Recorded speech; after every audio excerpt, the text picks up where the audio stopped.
Assalamualaikum warahmatullahi wabarakatuh. Bismillahirrahmanirrahim. Alhamdulillah, kita sudah sampai ke hadis yang ke-30. An Abdullah bin Mas'ud radhiyallahu anhu anin Nabi sallallahu alaihi wasallam qala inna sidqa yahdi ilal birri wa innal birra yahdi ilal jannah. Hadisnya panjang. Dari sahabat Abdullah bin Mas'ud, semoga Allah Subhanahu wa taala meridhai sahabat Abdullah bin Mas'ud. Anin Nabi sallallahu alaihi wasallam, dari Rasulullah, dari Nabi, beliau bersabda, inna sidqa, sesungguhnya jujur, yahdi ilal birri, itu menunjukkan kepada kebaikan. Fa innal birra, dan kebaikan itu yahdi ilal jannah, itu menunjukkan atau menuntun kepada surga. Sehingga di yang ke-30 ini berbicara tentang kejujuran. Kenapa orang harus jujur? Ya, karena ketika orang jujur, maka orang tidak ada yang tersakiti.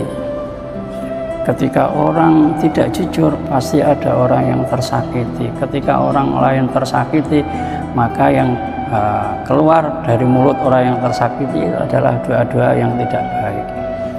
Tapi ketika orang itu mau jujur, maka akan ada kepercayaan, ketenangan hati karena dia jujur, yang dilakukan jujur, dan yang terpenting itu adalah keberkahan. Kalau dia berbisnis misalkan, dia tidak jujur, mungkin dia mendapatkan keuntungan yang banyak, tapi keberkahannya nggak ada. Keberkahan, berkah itu apa sih? Ziyadatul khair, tambahnya kebaikan. Mana bisa berkah ketika dia mendapatkan rezeki yang banyak tapi nggak jujur?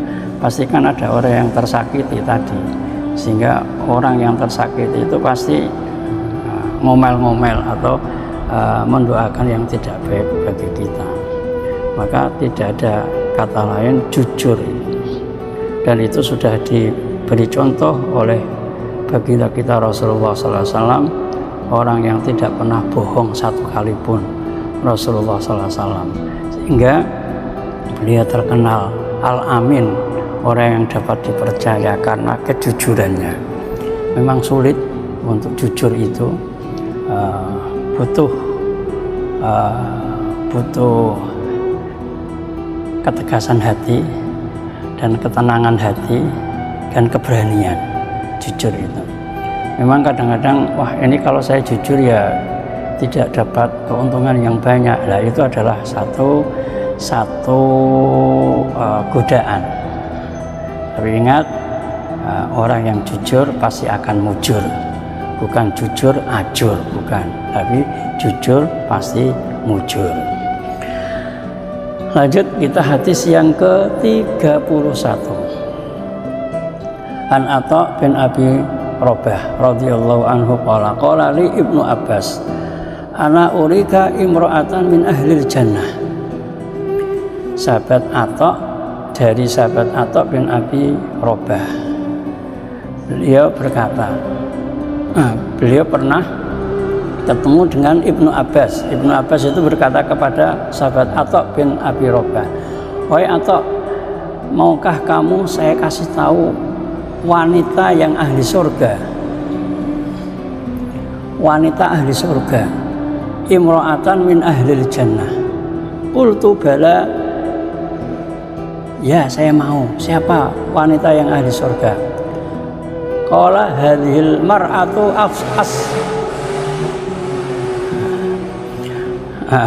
nasahannya. Qala hadhil mar'atu as-sauda'u, perempuan hitam ini loh ahli surga.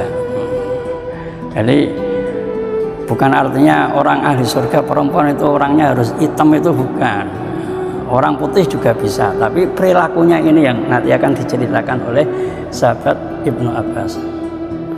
Orang perempuan hitam ini dulu atat an-Nabiy sallallahu alaihi wasallam faqala inni asra'u wa inni atakasyafu fad'ullaha li. Jadi orang perempuan hitam ini sowan kepada Nabi dan berkata, wahai Rasulullah, saya itu mempunyai penyakit ayan atau epilepsi, dan ketika saya epilepsi umat epilepsi saya itu saya buka-buka aurat saya. Maka fad'ullaha li, maka berkenan Rasulullah untuk mendoakan saya. Maka mendapat permintaan semacam itu, Rasulullah bersabda ini, dikasih dua pilihan, in syi'ti sobarti walakil jannah. Kalau kamu mau, kamu sabar, kamu akan masuk surga, walakil jannah, dan bagimu surga. Wa in syi'ti da'autullaha ayu'afika. Kalau kamu mau, saya doakan dan kamu sembuh, tapi belum tentu surga. Didoakan sembuh atau kamu sabar. Maka perempuan ini menjawab, faqala asbiru. Jadi Rasulullah, saya pilih yang saya sabar, saya menerima apa yang dianugerahkan oleh Allah Subhanahu wa Ta'ala berupa sakit ini. Faqalat inni atakasyafu fad'ullaha li alla atakasyafa fada'a biha. Tapi Rasulullah, ketika saya epilepsi itu, ketika saya ayan itu, saya itu buka aurat. Yang itu saja wahai Rasulullah, engkau doakan semoga saja ketika saya umat itu saya tidak membuka aurat saya. Fada'alaha, maka Rasulullah SAW mendoakan wanita itu tidak terbuka auratnya. Sehingga hadis ini memberi pengertian pada kita, penjelasan kepada kita bahwa salah satu jalan menuju surga adalah sabar. Sabar menerima apa yang diberikan oleh Allah Subhanahu wa Ta'ala. Salah satu sabar, kalau dalam Al-Quran dijelaskan, wa nabluwannakum bisyai'im minal khaufi wal ju'i wa naqsim minal amwali wal anfusi was samarat wa basyiris sabirin. Berilah kabar gembira bagi orang-orang yang bersabar. Semua orang pasti akan diuji oleh Allah. Ujian itu tidak ada lain untuk meningkatkan derajat di hadapan Allah.